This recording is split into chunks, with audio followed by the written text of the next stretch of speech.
Hello everybody, my name is Farmer Phil, and in today's video, well, we're starting the night shift. Staff stays the same, we'll just work into the night. And we'll also be, Raymond will be giving a review tomorrow of the Pottinger drill for anyone are talking about, because I can not see everything it does, all I know is it does a good job. So anyways, need a bit of diesel just to see me through the rest of the night. Another 11 acres to do, more than I thought, but 4 hours I think. 4 hours should see it done, I think. Place your bets in the comments down below. How long will it take? Anyways, maybe I get 2 drums or 3 drums into this and that should do me. And try not to spill it, because it hasn't got any cheaper. Pottinger.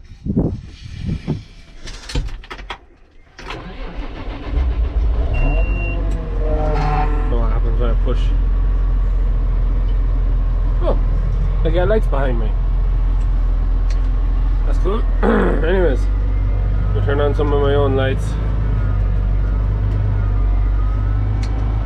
And we're ready to go into darkness. Anyways, we'll be on over to the yard there. Oh, may throw some small bags of seed in, still have a fair bit of seed in. Oh, and that's the other thing. I can't remember that I mentioned one in the last video where we're just sowing this field especially. You can see a lot of green, and that's where it's plowed quite a while and the weeds have started to germinate again, and especially a fair bit of meadow grass. You can hardly see any of it there now. It has, for all purposes, disappeared again.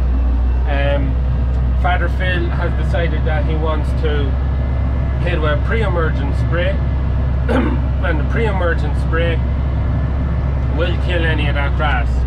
So one thing that I didn't do in these 2 fields, but I'm going to do it in this field, there's pre-emergent markers on this, if that makes any sense. So when we get ourselves into this field, we will pop them down, or actually no, I'll pop them down later when I go from when I get the headlands done, just in case they stick out a bit, but I'll show you later. Anyways, this is where we're going out into now.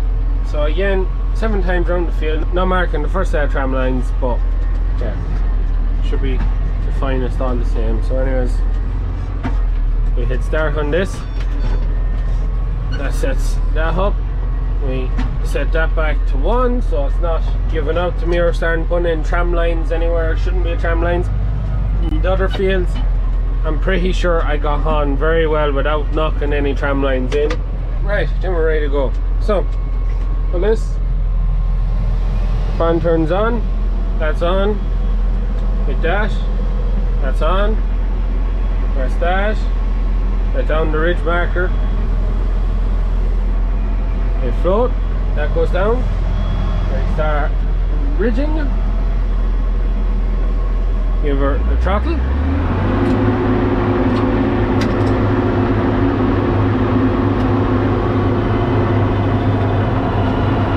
And away we go.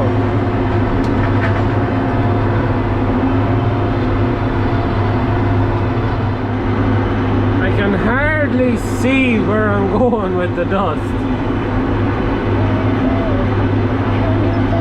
A lot of dust. Yeah, should be a light in here. Well, doesn't really need one. Just. Oh yeah, it'll hold a half a ton, no bother.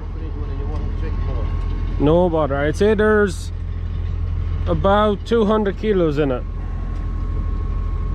Bro is just, I think he's just finishing up out there.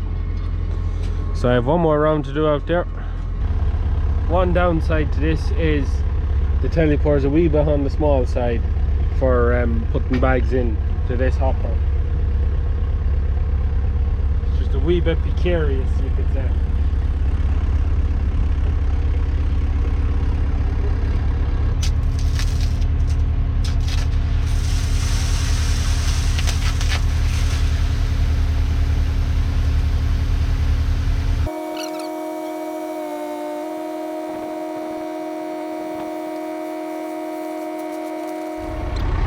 So that's the seed in. So figure out how these work. I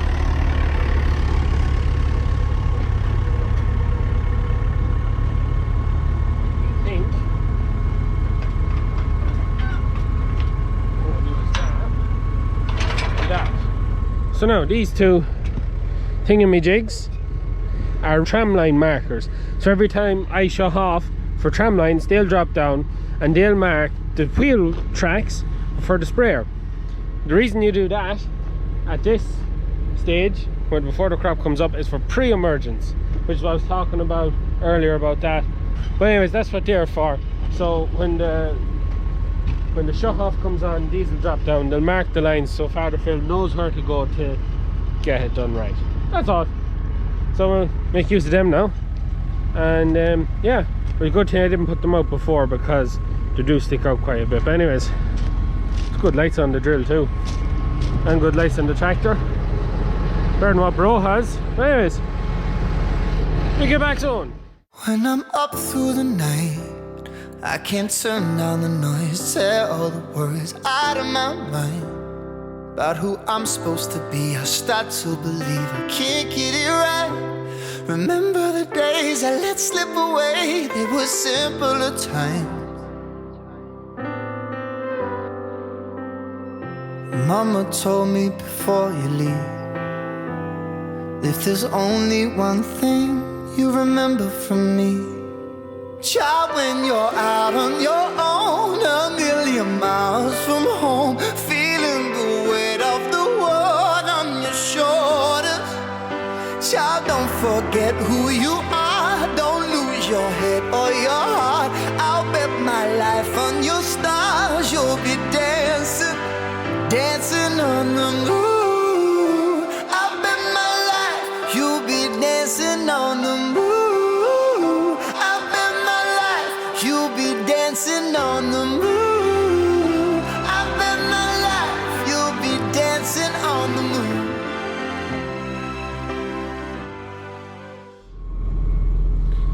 So there's a fair bit of seed left, but we'll get out of it when we get home. It'll be tomorrow's job. So just double check everything is folded up and we're finished with the Pottinger drill. So not the best day sowing I've ever done. Look at them out, look at this. Look at that. Won't be much of that left when I go home on the road. Wouldn't want to be too many behind me on the road, but there won't be this hour at night. But anyways, 120 acres is the best well, me and Father Phil have seen when I was with the Massey 30 drill, the 4-meter Massey 30. That was the best day sowing we could get done. But 16 and a half hectares, yeah, a bit of a difference there. So anyways, that's me ready for home now. So we'll catch up again tomorrow.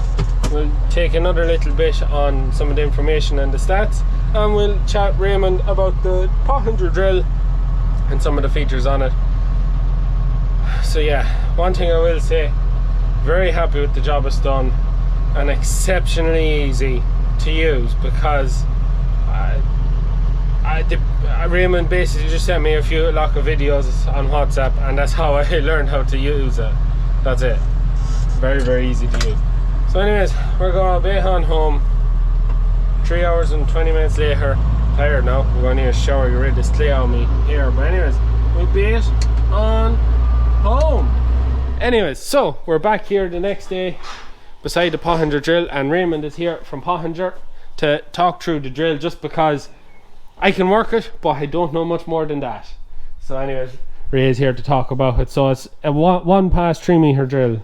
Hello Phil, yeah, it's one pass 3 meter pneumatic drill, fitted on the front with our Lion 3002 3 meter 10 rotor power harrow, heavy duty power harrow. The power harrow is rated for 240 horsepower. It has 3 rotors per meter, quick fit tines. Fitted on this machine is our standard tine. We have our Durastar tine option as well, which is harder wearing.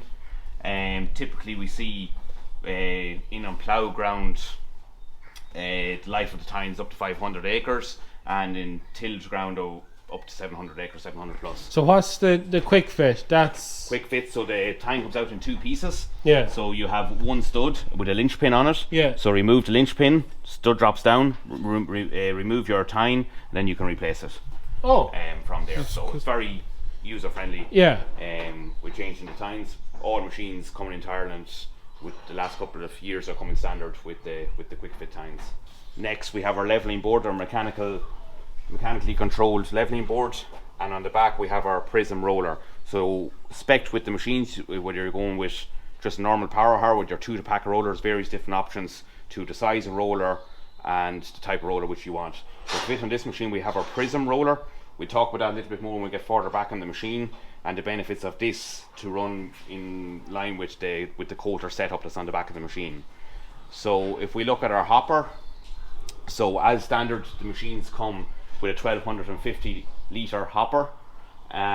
This machine's actually fitted with an extension, a 600 litre extension, which brings the machine up to 1850 litres, which is a 2-bag machine. So it take a ton of seed. It'll take a ton of seed. Yeah, because we were putting in a ton at a time, and I reckoned I had about 800 kilos in it at once. Yes. And we actually got kind of hard to fill with our telly, but our telly's quite small, so it didn't have the reach. Yes. Yeah, that's where we were a bit better. No, with the hopper extension it will hold the 2 bags. 2 bags, yeah. Pneumatic drill, so we have our hydraulic fan on the right hand side of the machine. Typically oil flow 30-35 litres a minute, and it can run up to a fan speed of 4,000 revolutions a minute. Typically for this type of drill seed only machine we'd be running fan 31-3200. Yeah. Going further back now to our control, our seed distribution. So our seed distribution is coming through our metering unit, which is on the bottom. Our metering unit has an option of up to 10 different types of seed wheels for different types of seeds, and to ensure maximum precision seed placement throughout our coulter rail. So up from there we have a 4-inch steel pipe which is funneled at the top and into our IDS head. This machine is fitted with 20 coulters on 3 meters, which is 15 centimeter row spacing. You have the option of 24 coulters with a 12.5 centimeter row spacing. On the machine we have 3 IDS motors. So for your Tramline motors, whether you want to engage 1, 2 or 3 depending on your track size, your wheel size of your tractor, and so on and so forth. But you can also get your full IDS head, which the benefits of having a full IDS head is a motor controlling each shut off on your 20 quarters, 24 quarters, or whatever machine you have. The benefits of that is you can utilize your machine to suit any sprayer that's on the market, any sprayer width, and also you can incorporate, if you want to use section control, and you'll be able to shut it off coming into triangles and that. The 3 meter machine is typical, it's actually shut off in 1 meter sections. Yeah. Also equipped with this machine, as you can see, these blocks here is your seed flow sensors. So your sensitivity of your seed flow sensors is measuring the seed coming out of the. Oh, so if there's a blockage, you had to let me know. If there's a blockage in any one of these pipes, an error will come up on the screen, and it will tell you which pipe it is. And when you're coming out, typically when you start up your machine, your seed flow sensors will have a green flashing light on it. Yeah. And if there's a blockage, you'll see a red flashing light. So I seen last night. I seen the green flashes coming from, and I thought that was to do with the tram lines, but I didn't. Yeah. No, your IDS motors also are flashing as well. Yeah. But you'll not see them in under the cover. Yeah. But your seed flow sensors you'll see from the cab, and if you do get a blockage, it will tell you which one is blocked. Jeez, that's handy, because our Accord air drill, I got that blocked, and I didn't know, and I don't know how much so, and I got done with two drills blocked. Yes. Well, that's handy. Yeah, there's 3 settings on them of the sensitivity settings. So you got small, medium, and large in regards to seed. Whatever type of seed you're using, whether it be oilseed rape, barley, or beans. Yeah. So yeah, very accurate. Following on down to our coulter rail. So on our coulter rail, it's a 20 coulter machine. It's fitted with a double disc coulter. Disc diameter is 350 mil. With a 12.5 centimeter offset. So the reason for the offset is that you're getting your perfect, in conjunction with your roller, you're getting your perfect cut to place the seed down to a 30 centimeter spacing here to create a perfect seed bed. So each one of these, the lines there, yeah. So we look at our roller. It depends on what size row spacing you have, with 15 centimeter row spacing, each triangle on these is where the seed goes in. Is where the seed goes in. Huh. So your seed bed is formed from the roller. From your roller, comes back to your double disc coater, which is 350 millimeters in diameter, with an offset of 12.5 centimeters to form the perfect seed bed placement with every single seed. Yeah. And further on back from that, we have our press wheels, which are settable, and with the scrapers. And basically what that does is just compresses the seed bed after the seed goes into it to make for perfect germination. Yeah. Yeah, because I said it in the video, but we were the bit I done the first bit we done for a farmer, and he thought the field didn't need rolling after. He couldn't go over how well packed the field was. Yeah.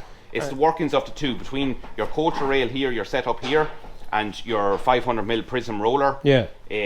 Is doing the preparation. Yeah, starting from here. Leaving the slot for the seed. I'm amazed at that. Now it pre-presses the slots for the seed. Absolutely. And what it means is that every seed distributed through your head, down through your pipe, into your double disc coater, is every single seed that comes through the machine is placed at the exact same depth and the exact same pressure. I'll fit on the back of the machine. Then we have our standard follow harrow with our 10mm tines. You have the option of a perfect tine, which is your stagger tine for depending on soil conditions that you're typically working in. We have our bout markers fitted on both sides of your machine. They will work in conjunction through a sequencing valve which you see up at the front of the machine here. So it's operated one spool up and down, and then if you let down your pre-emerge markers, depending on what sprayer width you're working on, your spout markers will operate the pre-emerge markers for whether it be a 24 21 meter sprayer. And then on the back of the machine, on the very back, you have your radar sensor. So that's what's telling the speed on the. It's giving you the forward speed of your tractor on your monitor. So you see on the Expert 75 control box on the left hand side, you will see whatever speed, 7, 8, 9, 10 kilometers per hour. The wheel on the side of the machine, which is here, is to control your lift at the headlands. So it shuts off the machine. Once you lift up the machine, your 12mm proximity sensor will detect that the machine is lifted, and it will also count your increment. So when you drop the machine again, it'll count up 1, 2, 3, right up to whatever sprayer width you have the machine set for.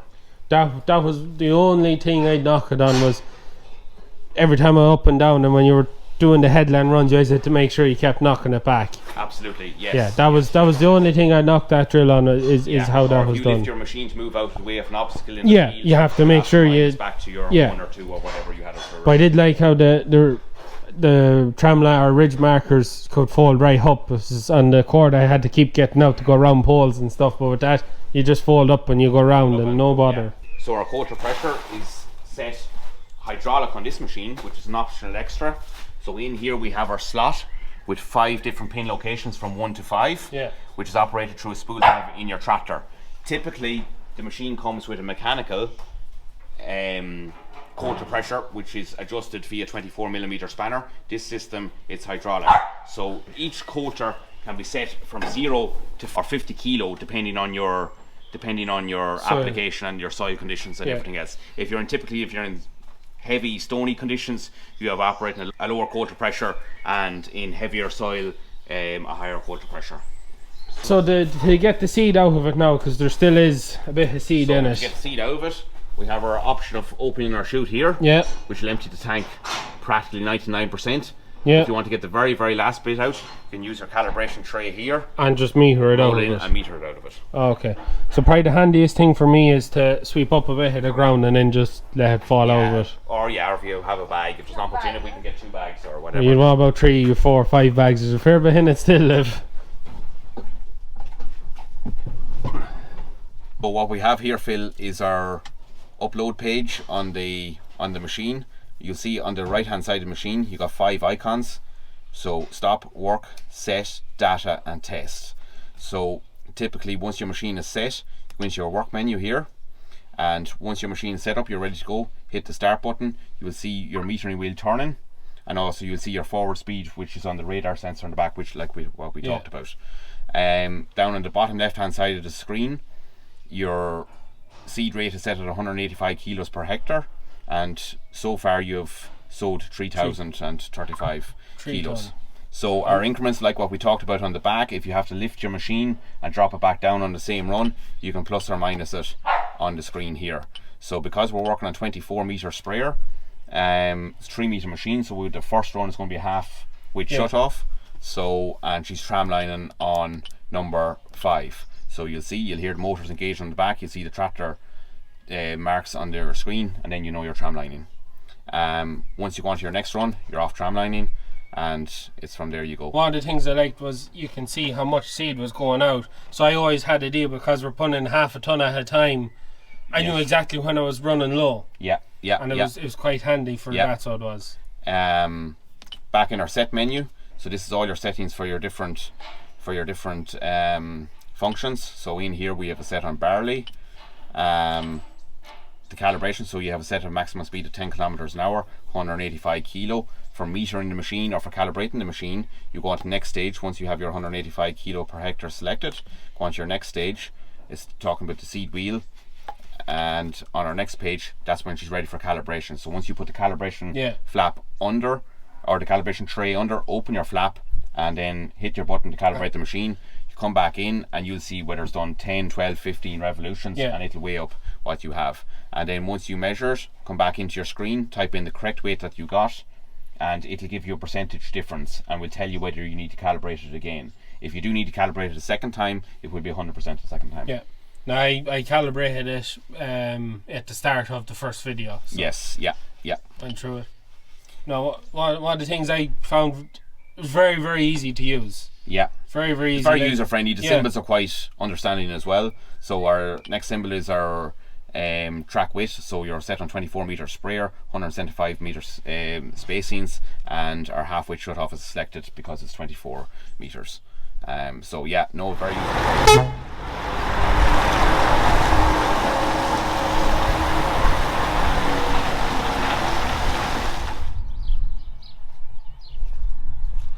So this is the end of the Pottinger video, and these are the fields we sowed with the Pottinger drill.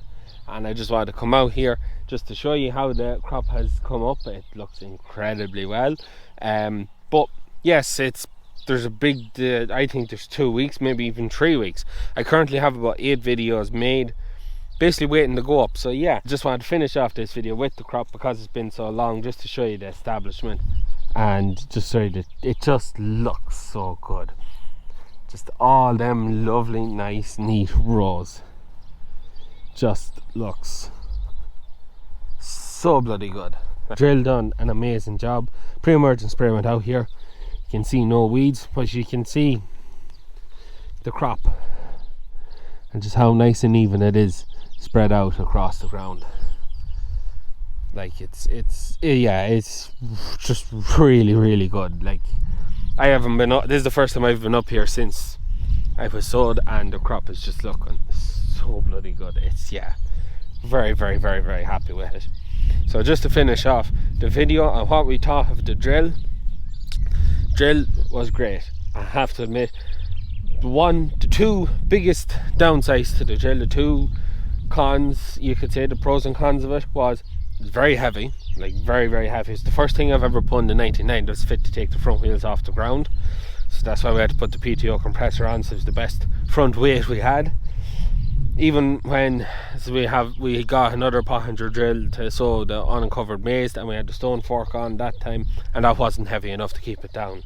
So yeah, the PTO compressor is quite a very heavy drill. The other downside was the tram lines were on it lifting up and down rather than on the ridge markers. So it meant that if you hit a stone, you had to lift it and go back. You had to make sure you to knock it back on the screen. That was the two biggest things, and that last one was quite a big thing. It caught me out once, I think, and I may have put in a tram line up that end of the field on some of these runs. But other than that, the drill, the Power Harrow left a fantastic finish. It's a credit to T. Jackson and Sons. They had that machine set up incredibly well, because it just left an amazing Power Harrow just left such an amazing finish. The drill was great, held a lot of stuff. It was very, very easy used. It actually, like, Raymond wanted to come down and kind of get me set up, make sure I was running right and that, but he wasn't able to get down to me. and I got in on it myself watching a few videos. He sent me on how to use it. Very easy to get into and get using, and you can see yourself to finish. It looks great. I may have missed a little bit here and there, but nothing really major, nothing too bad. I suppose the big thing people ask, where are you going to buy one, what are you going to do? The biggest thing for us, the power harrow, as you've seen, while it does a great job, these fields here are great for it, but some of our other fields are just far too stony for power harrows. But that's right. There's not much else to say. That's the pros and cons of it. Very happy with the drill in general. The weight you can't do anything about, but that on the ups and downs would be definitely one thing I get changed. Was a little bit annoying, but once you were aware of it, you could manage it. Done a fantastic job. And yes, I am quite tired. We were at Nobber Fair yesterday, and what a day. Absolutely amazing. Rangers stayed off. We met so many people, took so many pictures. I have to say, if you ever get a chance next year, go to Nobber Fair, because it's in the middle of the village. It is something that's right in the middle of the village, and it is absolutely lovely. It's a great atmosphere. It was a great show. Big thanks to everyone that come down to say hello to us, bought a bit of stuff. It was great meeting you all. We had some great chats with lots of people, and the 3690 made it out for the day. So yeah, definitely well worth checking out. But anyways, I think I'm going to leave it at that for today's video on the Pottinger drill. Pottinger drill is long gone home now. Big thank you to Raymond and Pottinger and T Jackson and Sons for getting the drill down to us, letting us have a play around with it, seeing what it was like. It's definitely an impressive bit of kit, and there's another video coming up on the PCS version of that drill, which brings it into a whole other level of usability, which there'll be a video on that later on. But yeah, if you're interested, you want to learn more about the drill or any of Pottinger's tillage equipment, there'll be links or numbers in the description down below to T Jackson and Sons, so you can head over there and check it out. But we're going to leave it at that for today's video. As always, please like and subscribe to the channel. Videos every Tuesday, Thursday and Sunday. That is it from me. Good luck.